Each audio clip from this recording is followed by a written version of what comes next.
All right, ladies and gentlemen, welcome to the Real Riff podcast. My name is Bill Markey, And my name is Thomas Angelo. and we got a horror episode today. We're talking Black Phone 2.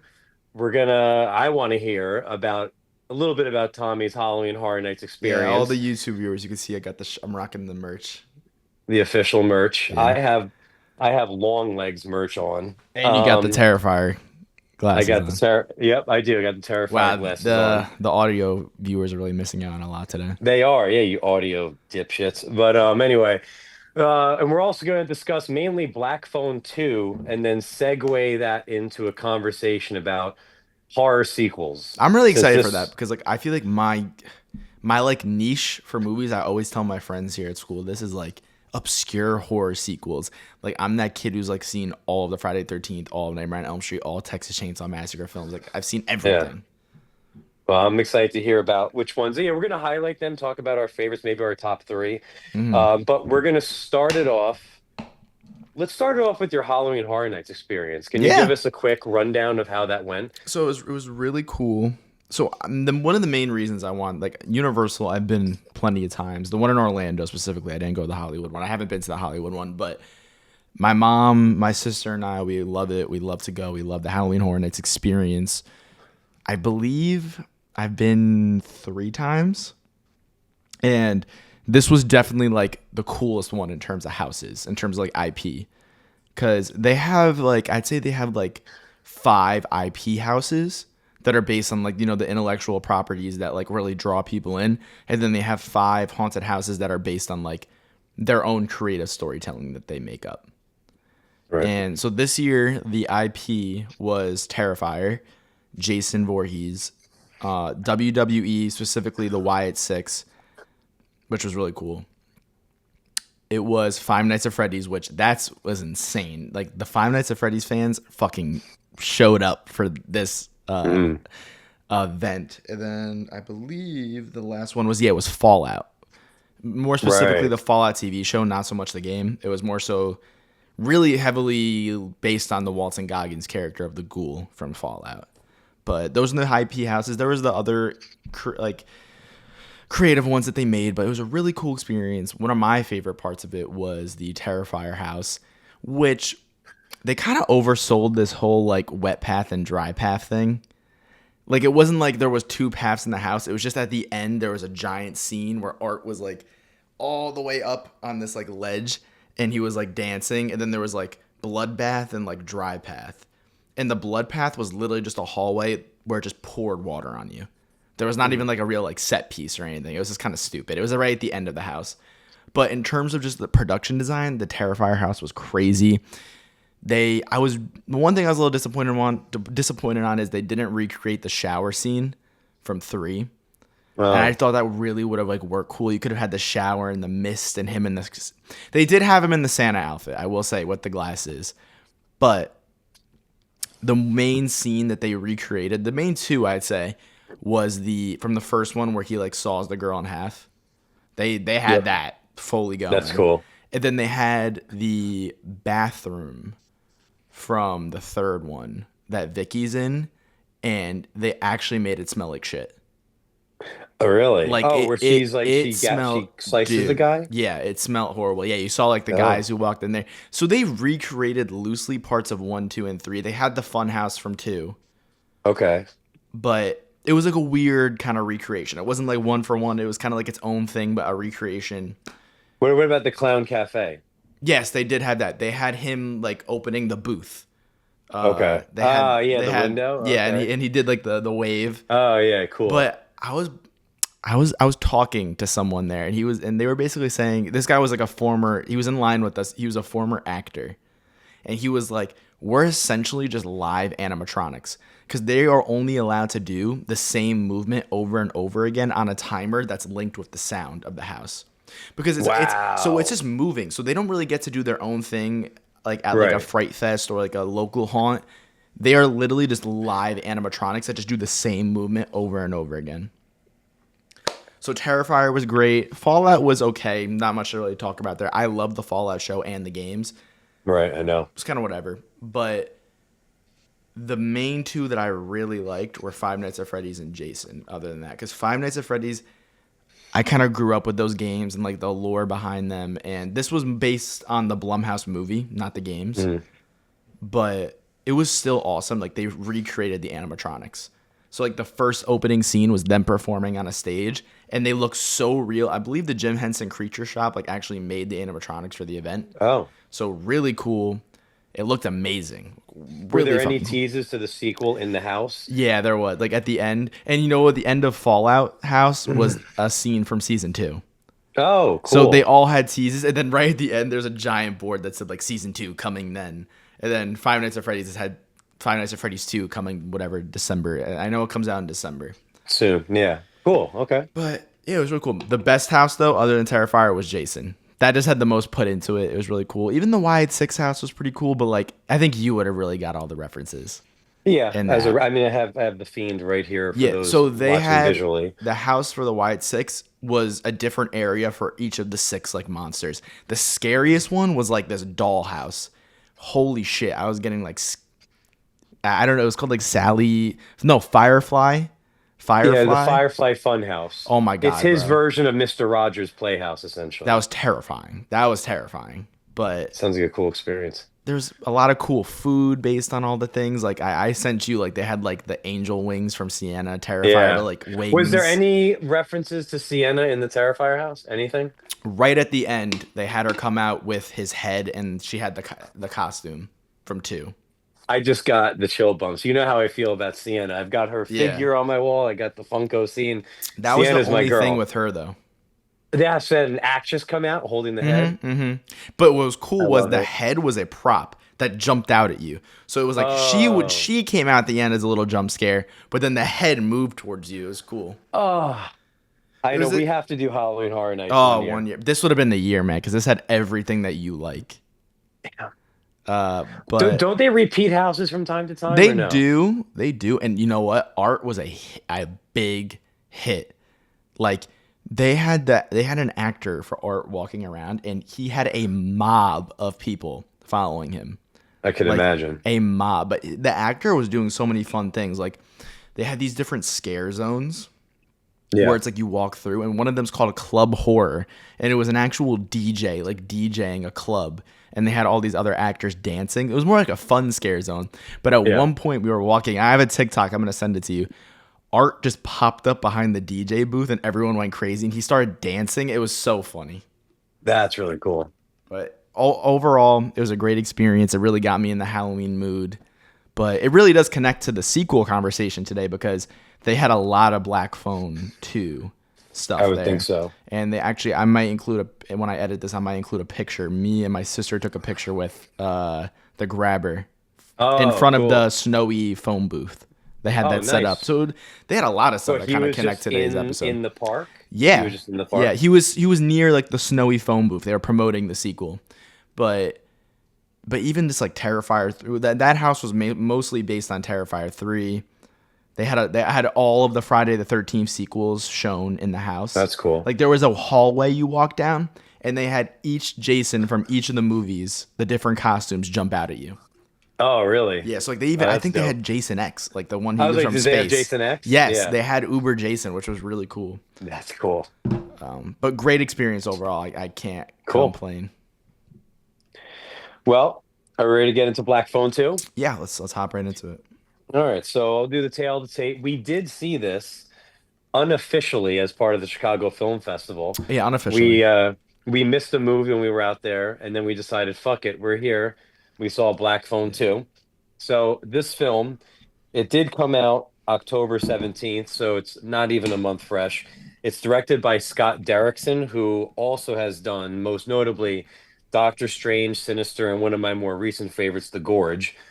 He also wrote this movie Oh, along with that's right. Jason Blum and Robert Cargill. This movie is produced by Blumhouse, distributed by Universal. It stars Mason Thames, Ethan Hawke, of course, and Madeline McGraw. It's just shy of 2 hours. Most impressively, its budget was $30 million. Dollars. Right now, it's over $80 million. Yeah, Dollars. so we're getting a Black Phone 3. Racking it in. And furthermore, On Rotten Tomatoes, it's a 73%. On IMDb, it's a 6.6. Fandango, it's 84%.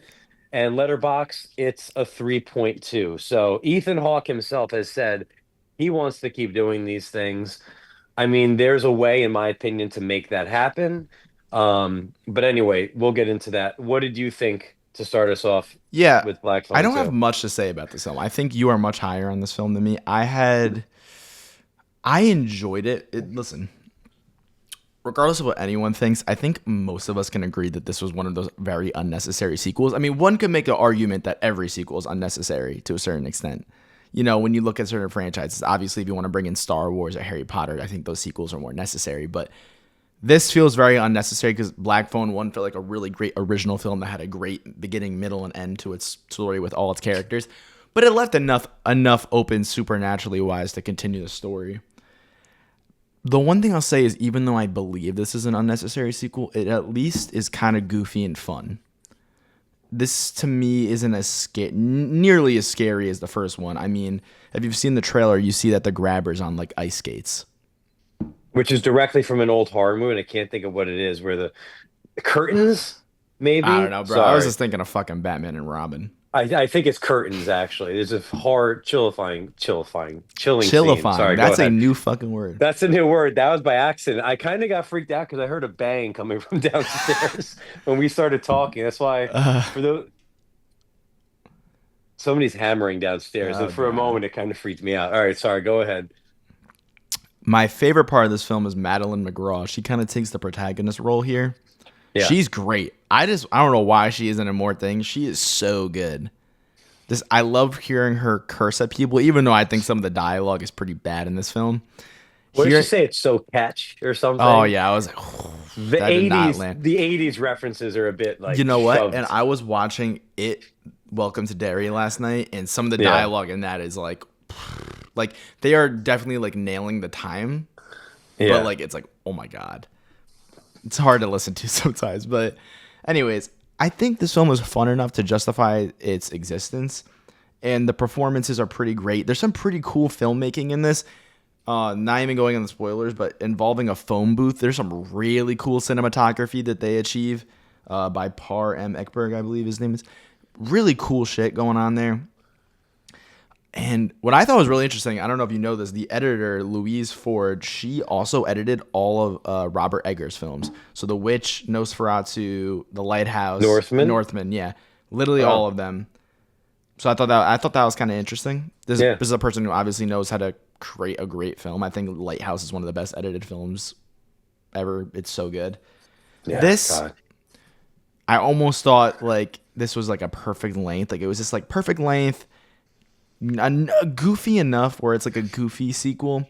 It's Yeah. very much tapping into Nightmare on Elm Street. Like the grabber's not a physical presence because he died in the first one. He is a nightmarish presence. My issue with that is he only appears in Madeline McGraw's dream. So nobody else can see him. He only exists within her world, essentially, from what I know. I mean, he does contact Finney, but Yeah, Finney can't see he him, can't right? see him. Right. So this leads into my biggest issue with the film is believe it's very low stakes for a sequel. When you make a sequel, you want to raise the stakes up a bit higher. This one, like, really nothing of consequence happens, unfortunately. And they try and expand the lore of the Black Phone and how these characters connect to the grabber. And, you know, that's what happens in sequels. They make it more like when you think of Halloween 2, what did they reveal? Laurie is Michael's brother, All right. or Laurie is Michael's sister. They're related, they're siblings. But, anyways, Why don't you just talk about it? I feel like we can go into spoilers. yeah, I mean, I mean, if you want to start divulging into that information, I feel like it's, just in terms of my recommendation, I think this is one you don't have to go to the theaters for. I think you can wait till it's probably going to drop on Peacock, I believe. yeah, they have all the Blumhouse. Yeah, I think you could just wait for this one to drop on Peacock. It's a fun little. I almost think this movie fits better into a Christmas time horror because very Hmm. snowy. Snowy. It doesn't take place around Christmas, but it's it does kind of fit those vibes. I mean, even the grabber, he's kind of icy looking, Yeah. you know, which is kind of cool. I like how the mask looks like icy. this one just didn't do a lot for me. It's kind of one of those where I don't feel too positive, too negative on it. I think it's an unnecessary sequel, but it's still justified in existence through its kind of goofiness. I mean, just seeing the grabber on ice skates, like it's funny to me. You know, I had like fun with it. You were laughing a lot. I was laughing. Like I thought the movie was more funny than scary. You were giggling a lot. Yeah. But I did see like Scott Derrickson being like, "Oh well, the sequel always has. If you're gonna make a sequel, it always has to be better than the first one." I don't think he achieved that here. I don't think this is better than the first film. It's tough to Yeah. take a movie that was, you know, we haven't really, I mean, yeah, we've seen abduction movies before, but just that movie was so unique that, like the old Hollywood thing is like, how do you capture that a second time? Yeah, because the And first one was almost like an escape room type of yeah, vibe, you know? and I do like the first one better, but not because like, oh, the second one, the sequel sucked. I do give them credit. I like that they used elements of the first one, but they didn't find a way to keep the grabber alive. Yeah, no, Like they I still have like that that. like graininess in the certain scenes. Yes. One thing I really say filmmaking wise is the way they show the difference between reality and the dream world is really cool Yeah. filmmaking wise. Very much like Sinister. Yeah, very much like Sinister, but it's Yeah. very cool how he like they shift from both perspectives. I like that. And Me too. I thought that was one of I the best parts. I think it's a good way to for me, I think it was a good way to do a sequel, but without finding a stupid way to like explain, well, he didn't really die. Like now it's if anything, I found him to be a little more dangerous because I was like, well, Yeah, he's a spirit now who not everybody can see. So but how do you beat him? but the Like, stakes aren't really there. You know, I mean, yeah, literally nobody died in this nobody dies. movie. No one dies in this film, other than the three deaths that were shown in the Right. past. But like even the whole story of like finding these three bodies, I don't get how that defeats him. Like that makes no sense to me. I guess yeah, they weren't in their final resting place. It was kind of weird. I guess, but how does that Um, connect to him not being able to rest? I don't know. I don't know. I don't even like. They don't even really fully explain what Madeline McGraw's like dream powers are. It's even tapping a little bit into like 11 from Stranger Things at a certain mm, point, but it was just kind of odd to me. But there's enough like quirkiness in the film here yeah. that it's like okay, it was fun enough to watch. It was like a good waste of like 2 hours while we were waiting for the film festival.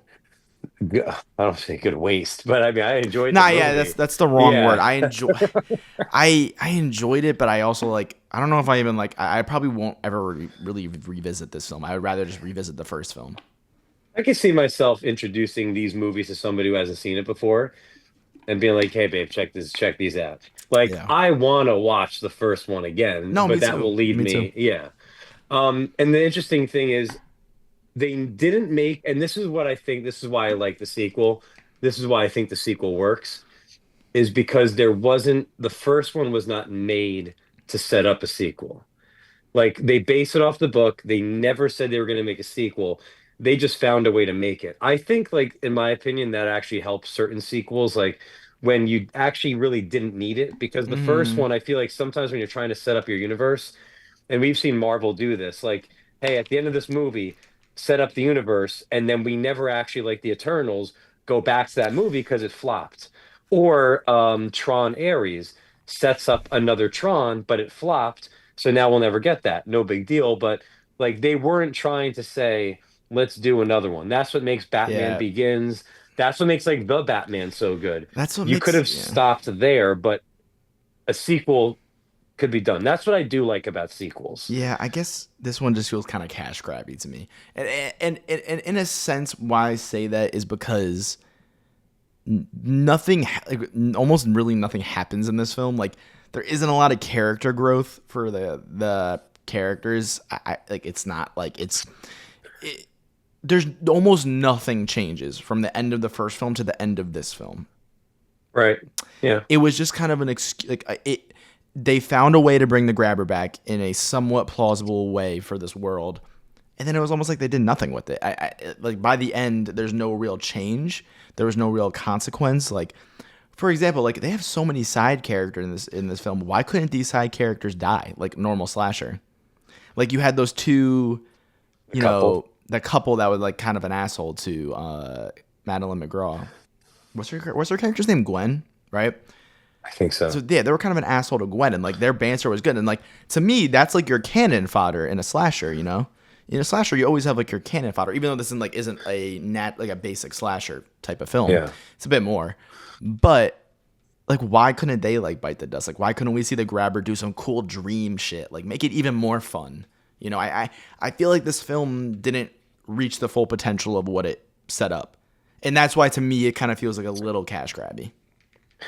I wonder, I don't know. We've had this debate before. I feel like to an extent, a lot of, I mean, films are made to make money, but Films are made to obviously, make money, but a here we go. film like the original Black Phone, that's not like, sure it's made to make money by the studio, but like there was an inherently good idea in a filmmaking like passion there, and I Yeah. don't really feel the so much of the passion in this film. This kind of felt like when Jason Blum was like, well, we kind of need another Black Phone sequel. Like even at Halloween Horror Nights, funnily enough, they had like the Blumhouse logo, and it was Megan, the Grabber, and the Vince Vaughn from Freaky, and it was like Oh God.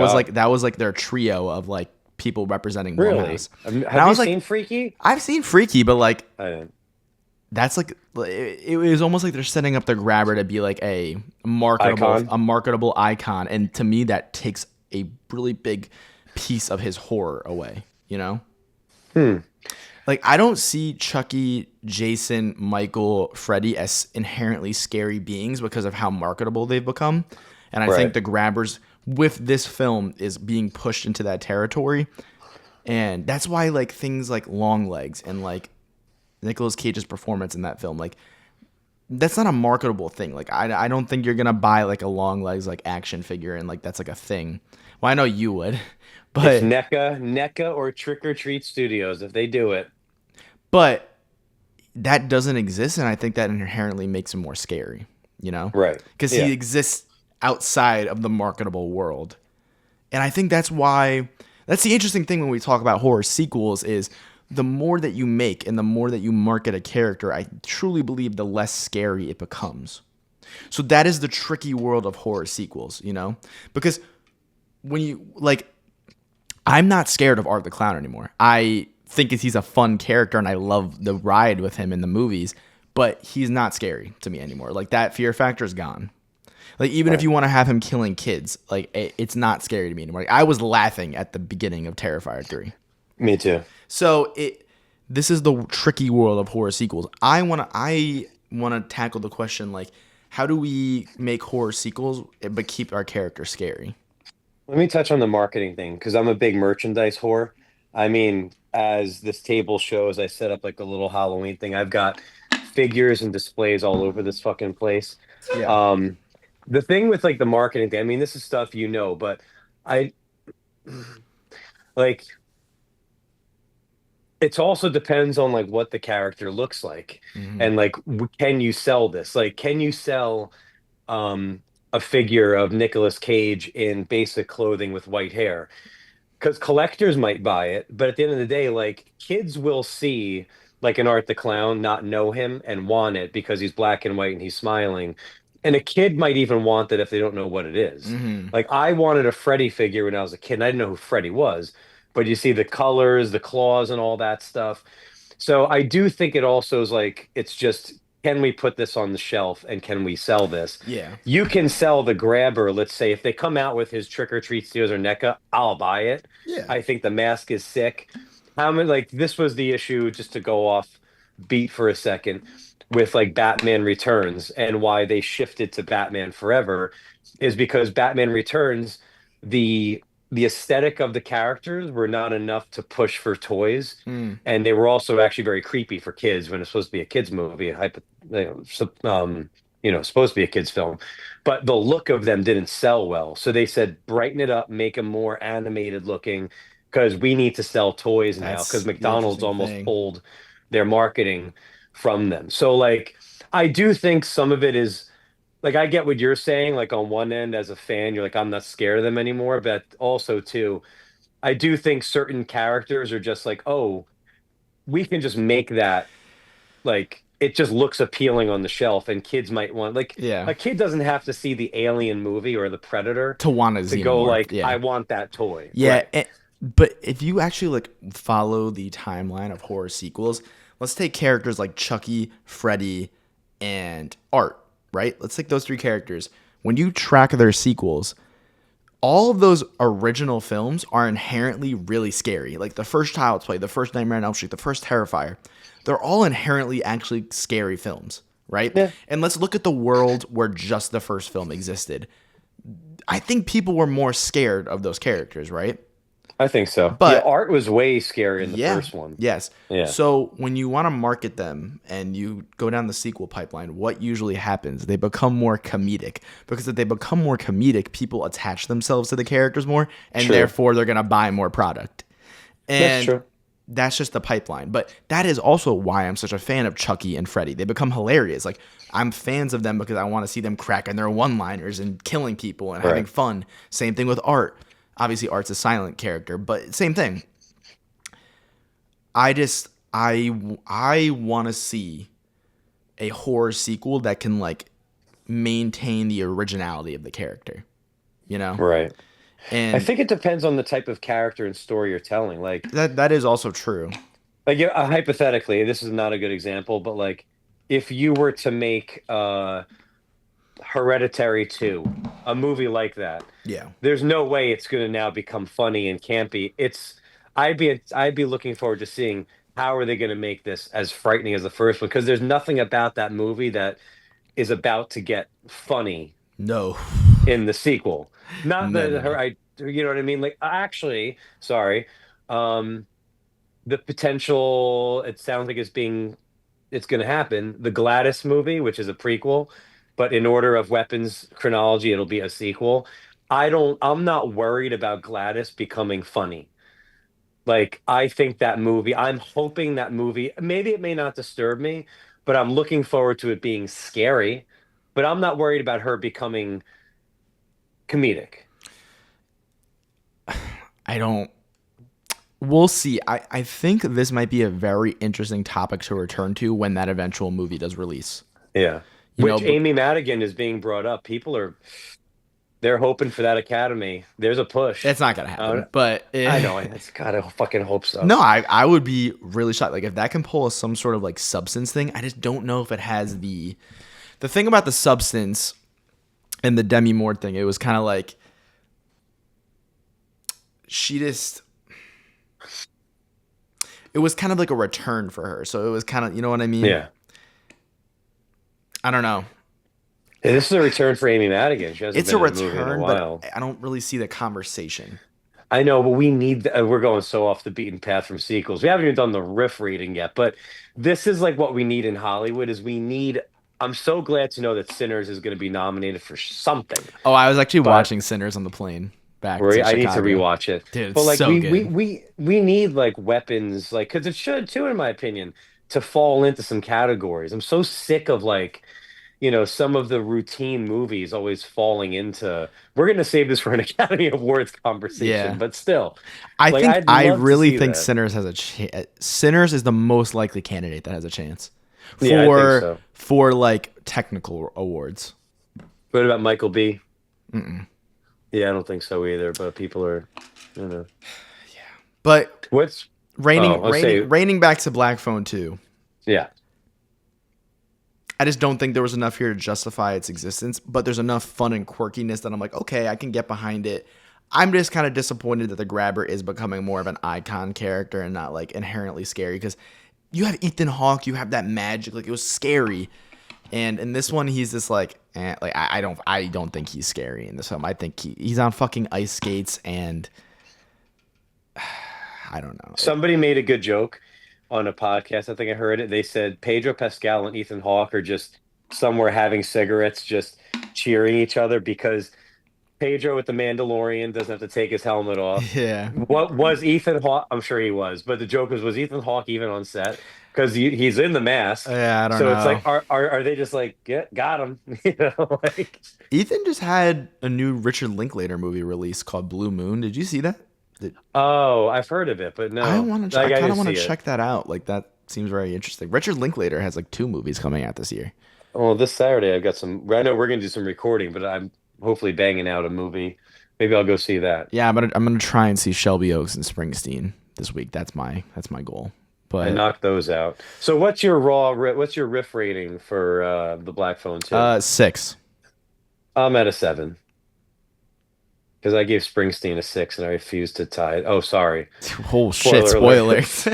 Yeah, 6 for the performance is 4 as a movie. The Yeah. more I talk about it, I want to give it a 2. Yeah, Anyway, I so was between like a 5 or 6, but for Black Phone too, yeah. I'm gonna give it a 6 because the filmmaking, like, really cool cinematography around the phone booth around Finney in that one scene. I was like, whoa, this is really cool. Like they find some cool ways to justify the filmmaking in the film. You know, And Mason Thames, he's got another movie in theaters right now. He was it that kid Regretting You? is These are some huge yeah. releases this year. I mean, I think did that How to Train Your Dragon remake do well? I don't know. I don't know either, but oh, In my mind, it did. The new Universal theme park has How to Train Your Dragon. I've never So even seen the original one. it's a really good movie, but I know I have I to. didn't realize it was that big of like an intellectual property. He was in that. What? How to Train Your Dragon? He played Hiccup, Oh, and who's the main character in the remake. so that kid's having like a Chalamet year where every other month he's like appearing in a He's movie. good though. He's really good. Like I do like he's a him. great actor. I'm curious to see him take on some more like Chalamet, take on some more like less studio based roles and take on some like auteur work, like some like big time work. Yeah, I can't wait until we see Marty Supreme. Me too, Um, man. oof, man, there's people in my theater. I saw side note delivery from nowhere. 30 seconds. This will take. At Count Basie Red Bank Theater, a New Jersey theater. You know, New Jersey. I'm sorry, Bruce is a New Jersey boy, and there was like it was actually cool because just us and like all these old people. Like my friend and I, we're 35 years old. Everybody around us was like double our age.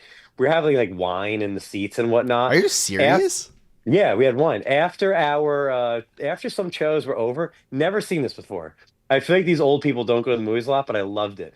Mars Supreme ended. I heard like 3 people go like clapping at like the trailers.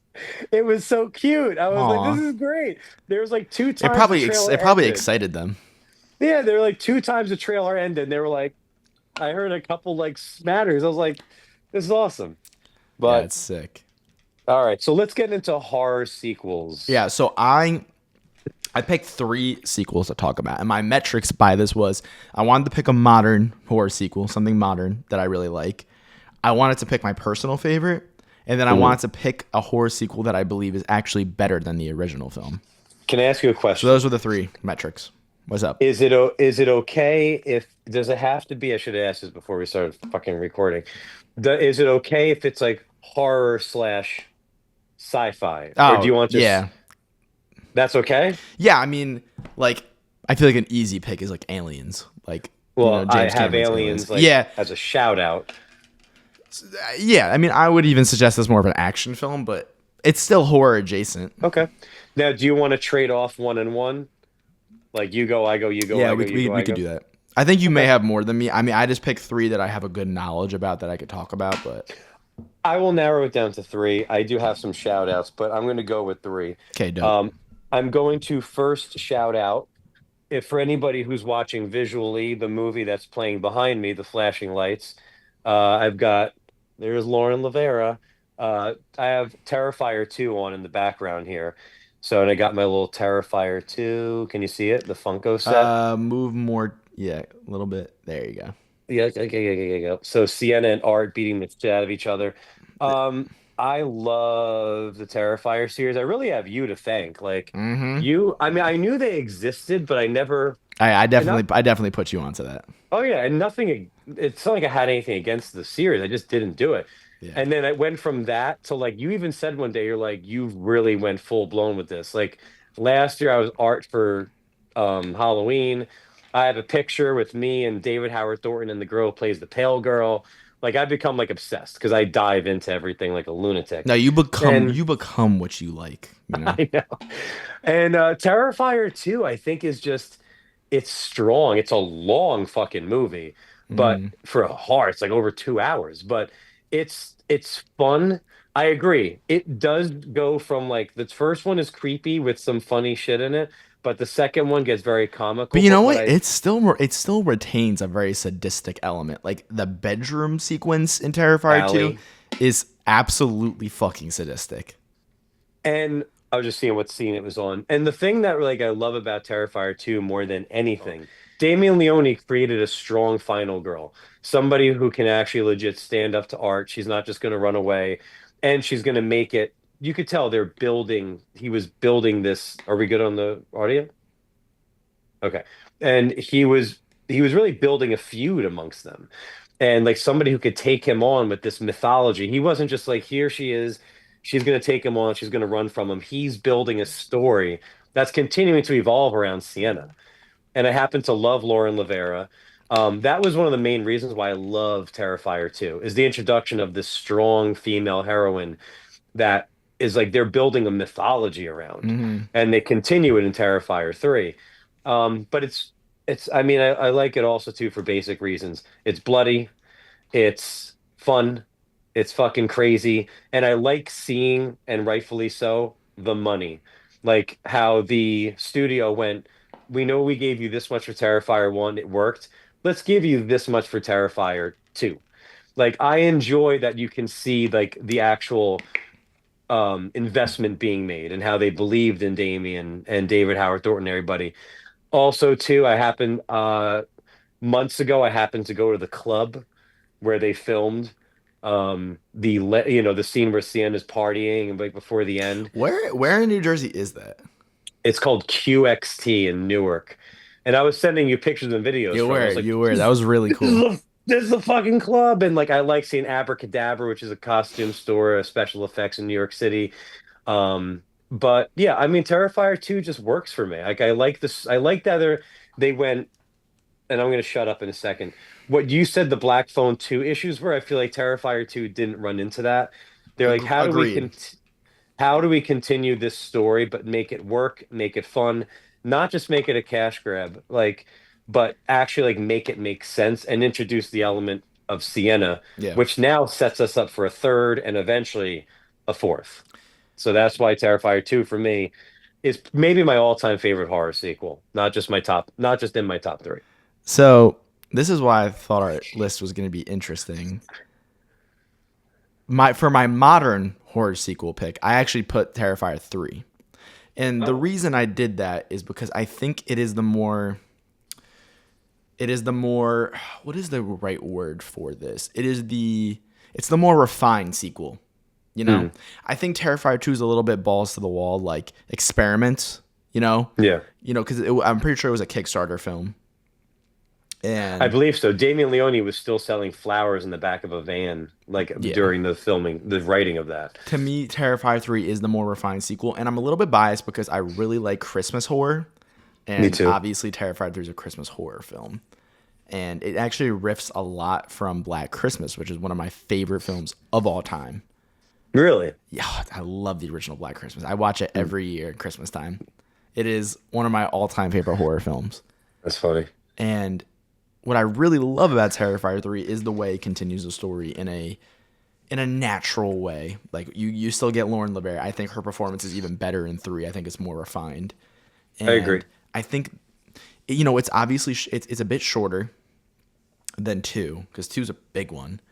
But all of the kill sequences are like real set pieces, you know? We're talking about three now. Yeah, we're talking about 3. I think Okay. in 3, all of the kills are real set pieces. You have the shower sequence, you have the bar sequence, which is insane. You have like the house sequence at the end, which is like brutal with the rat kill. Oof. Yeah. And Art is like such a character in the film. He's hilarious. I love the Santa outfit. I love the music choices. I love the direction of Sienna as a character in the film. Her relationship with is it her niece? That's her niece, Yes, Gabby. Gabby, yeah. And it's I just so I am a little bit also a bit biased because I actually went to the premiere of this film. I was Right. one of the first people to see this film in the world, and it was such an experience. The crowd was like electric. It was absolutely insane, the reactions. And a little comparison to Black Christmas, when Art kills the family at the beginning of 3, the song "Oh Come All Ye Faithful" plays, and "Oh Come All Ye Faithful" plays during like the biggest kill sequence in Black Christmas. And also a good little reference is that sequence when Art's in the attic and he's sitting in the The chair. rocking chair. That is directly lifted from Black Christmas. Like Okay. directly. That is a Oh, complete. that That's not even a scene. reference. It's Ooh, directly lifted, whether you don't know the person's alive or not in that scene. It's directly lifted from Black Christmas, and it's so cool. But I just remember when "Oh Come All You Faithful" started playing at the beginning of that film, the entire theater. It was almost like they knew what type of reference it was. They just went crazy, that's cool. and it was such amazing experience. And that's why I think it's one of the best like modern horror sequels. Just the story of Damien Leone and just like him being like a New Jersey kid and like the indie filmmaking and all of it. I just think it's such a refined horror sequel, and I think all of like it's not too long, gory enough. It's not as gory as two, but it's gory enough, and it's just so much fun. Like it's such a like to me it is one of the perfect modern horror sequels, just because it's able to retain some of the fear factor, but it really just plays into the funness of it all. And I think I'm just biased towards the Christmas theming. Yeah. I'm so stupid. I kept thinking sequels and just thinking of like the second movie. Oh no, well none of the my picks are two, I so. kept I had a brain fart with that. So wait, that was in your top three.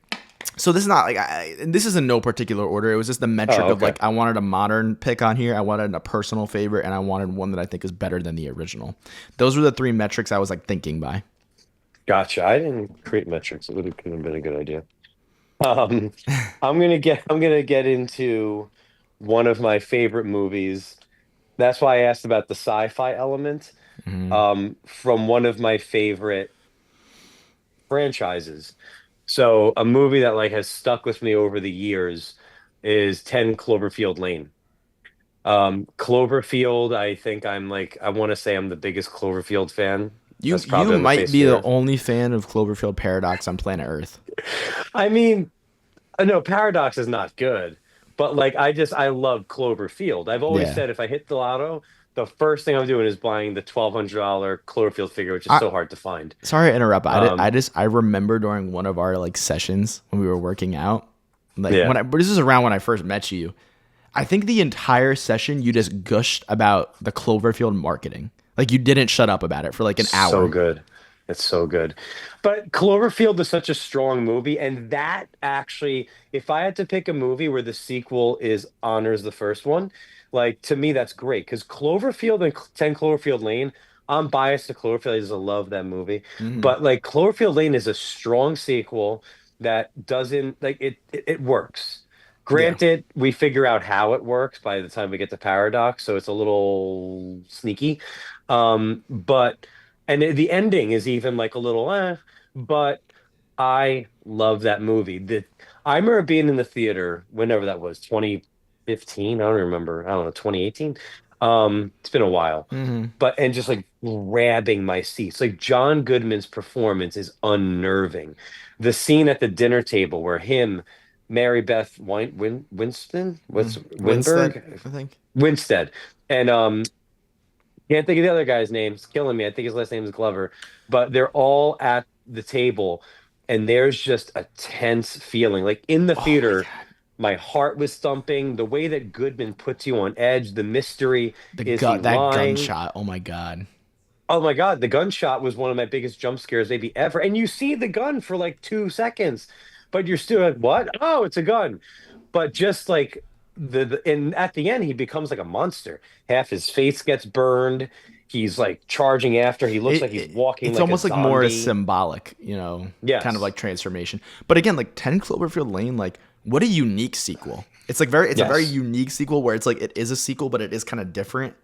It's it's very unique. Like that's a cool pick. I like that pick. And the idea of like, is the real monster outside or are you stuck inside with him? Hmm. And what's worse? And the fact that he's telling the truth, like, is insane. Where you think, no, he can't be telling the truth. And then you're like, how, like the mental mind games that the movie plays with you. While honoring the first one. The only thing I have with that fucking sequel, though, and I hate to even curse about it, and then I'll shut up, is, and I'll never forgive them for this. And it's one of the most bullshit marketing things that's ever been done.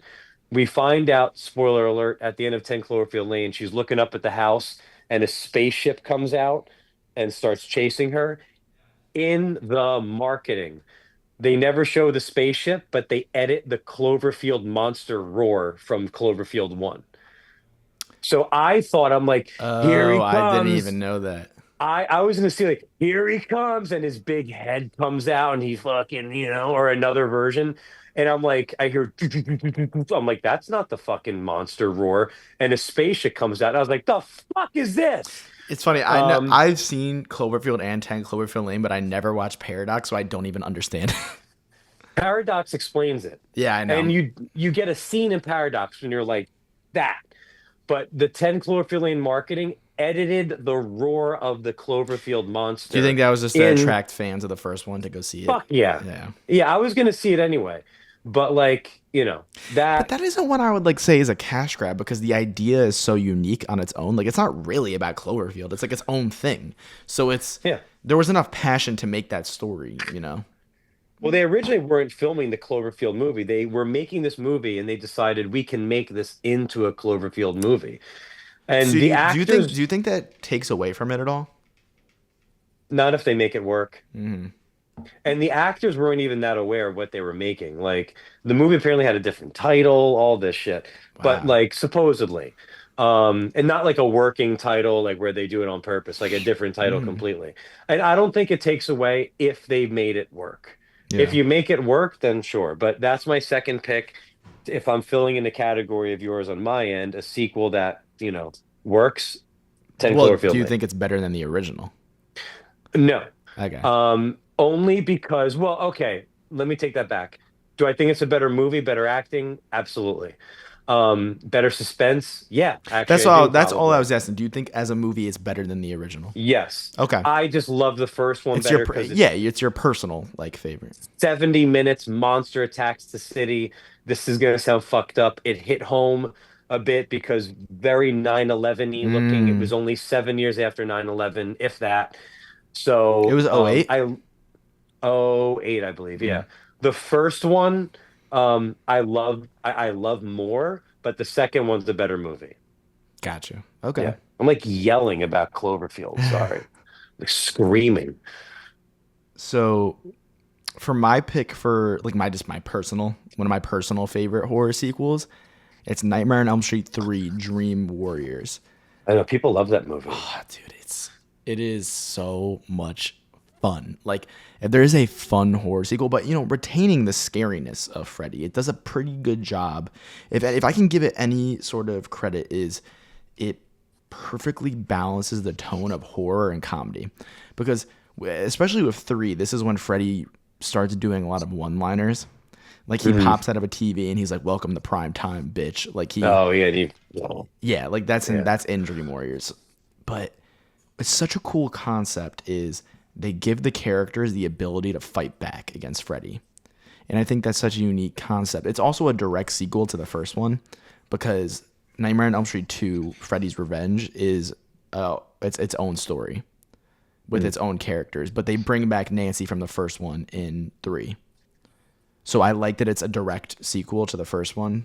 Feels more close to home, and the way it balances the comedy and the horror, and it's like these patients in this hospital, when they go into the dreams they have their own powers that kind of connects to their like stereotypical personality trait, like the nerd's kind of like a wizard, Mm. and but they're able to fight back against Freddy. And most of the time it doesn't work, they die, but that's a cool concept for a sequel. It's like, how do we take the idea of Freddy being in dreams and how do we evolve on that further?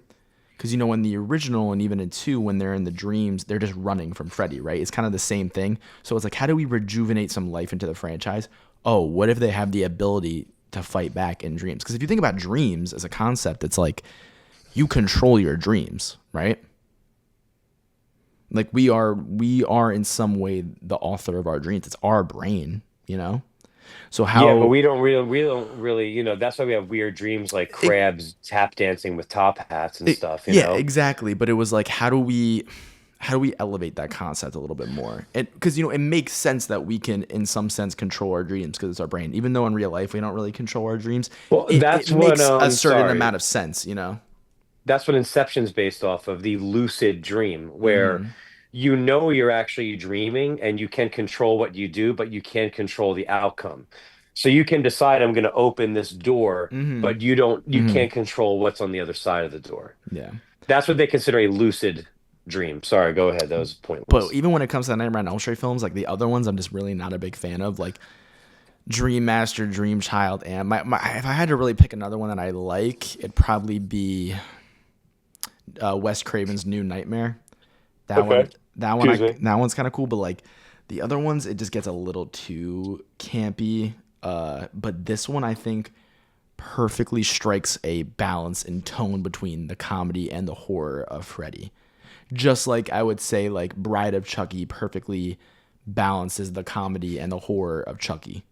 Mm. There's a level of balance in this film that I think doesn't exist within the other sequels in the franchise, and I think New Nightmare taps a little bit closer to that. But this is, I think, if there's a horror sequel that balances tone perfectly, because we had discussed earlier just like how hard horror sequels lean into comedy. I think this is one that balances the tone of the original and the Yeah. tone of like a marketable sequel very well. That's why I picked it.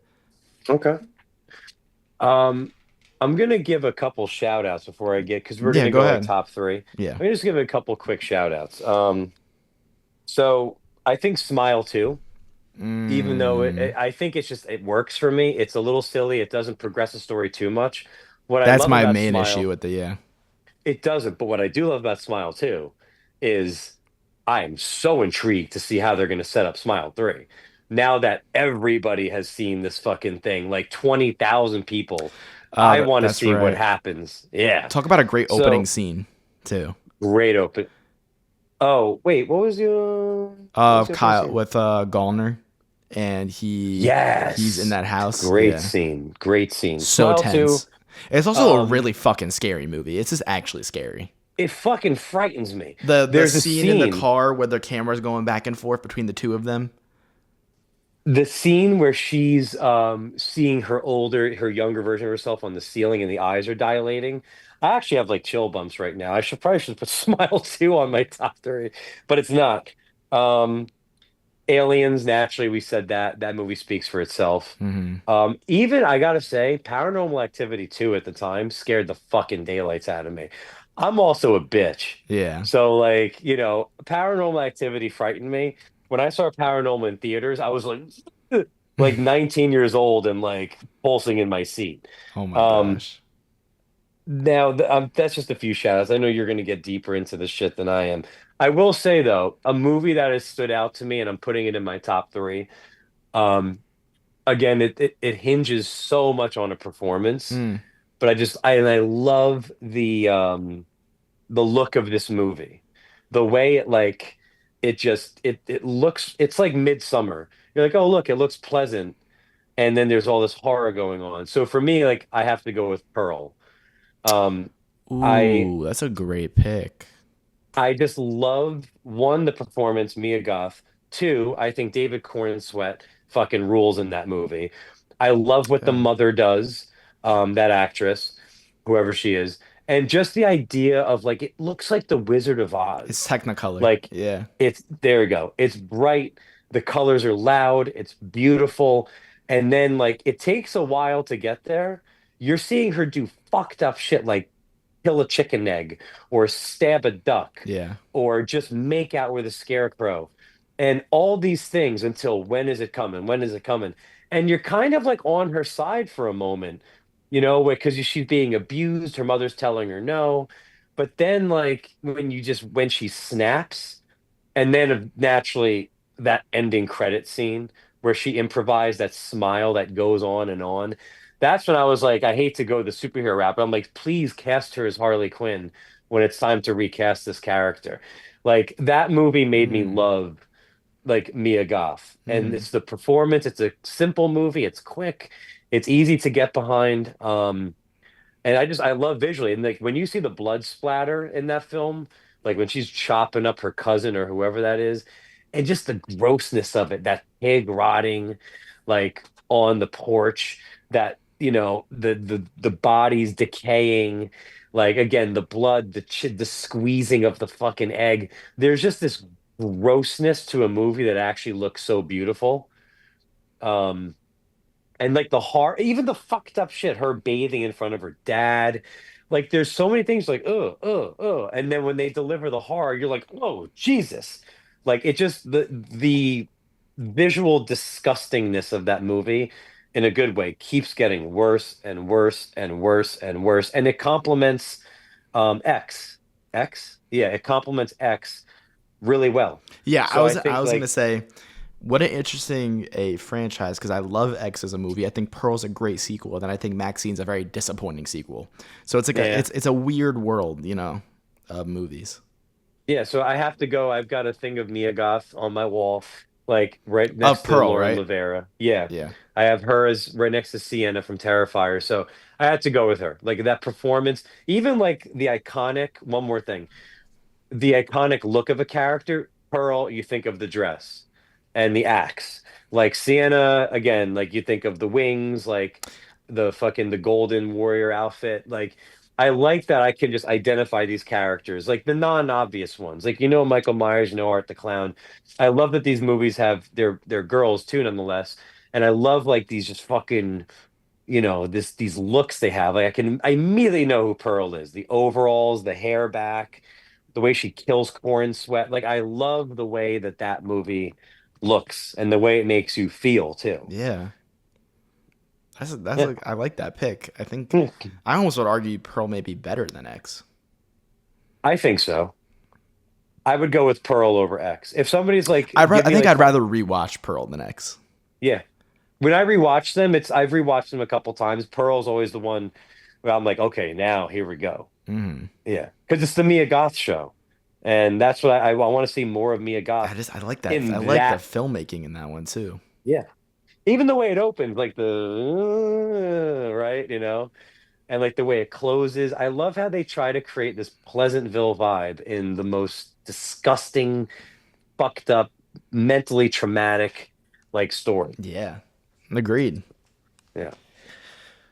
For my pick here, I tried to pick one that was better than the original, in my opinion.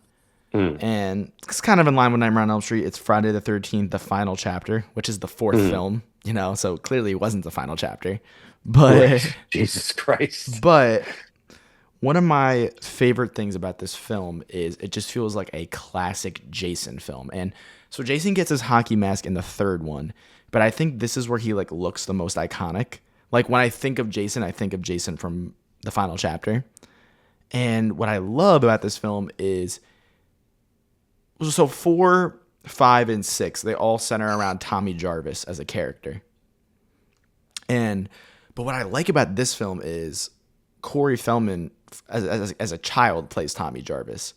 And so the protagonist of the film is a male child, which is odd for a slasher because slasher it's usually a teenage girl who's the protagonist. It's Mm, usually a right. final Right. girl teenage protagonist. If you really look at even the other Friday the 13th, they're all mostly female teenagers.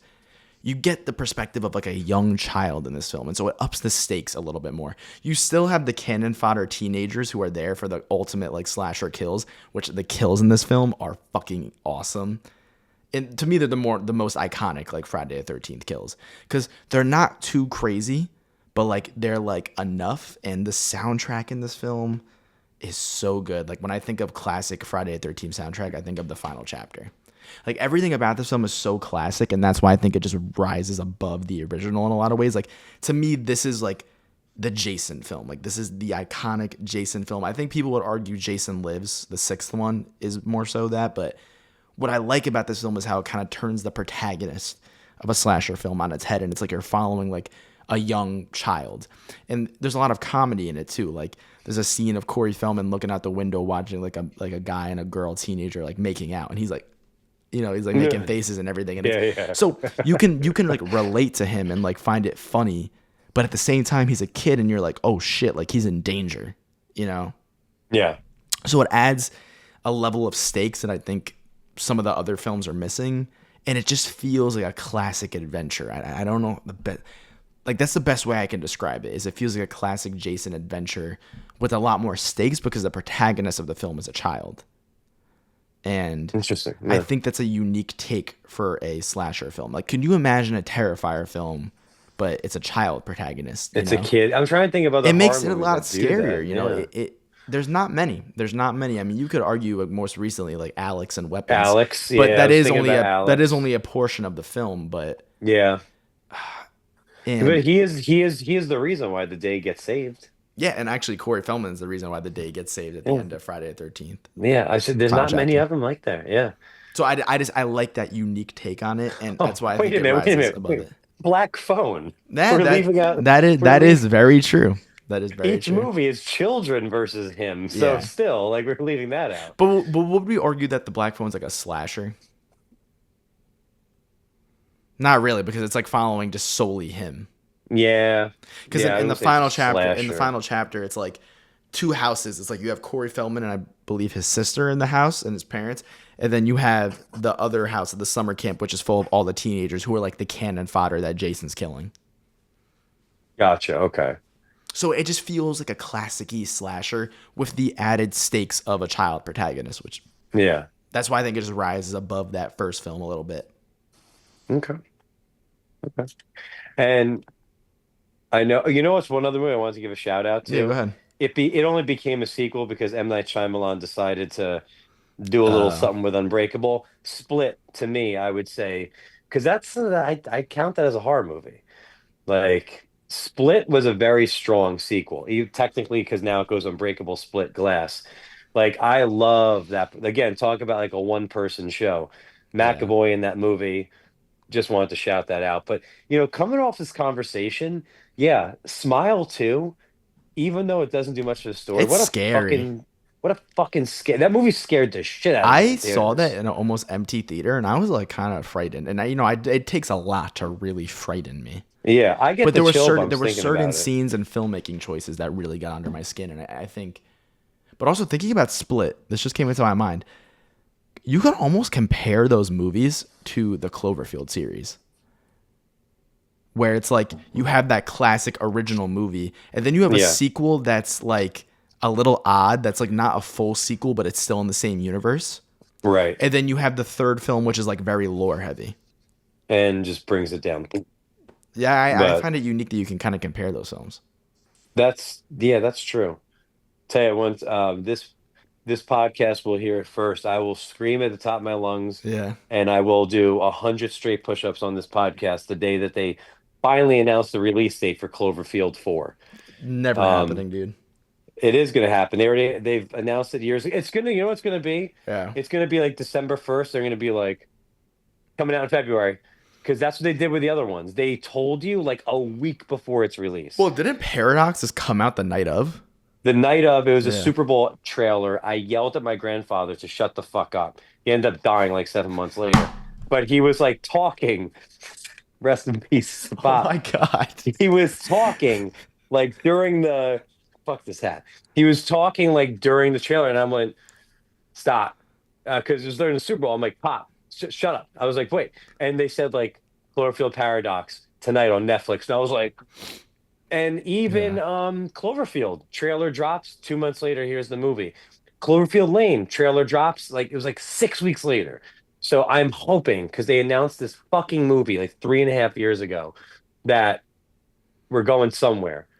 So That's gonna be a big day on the podcast for you.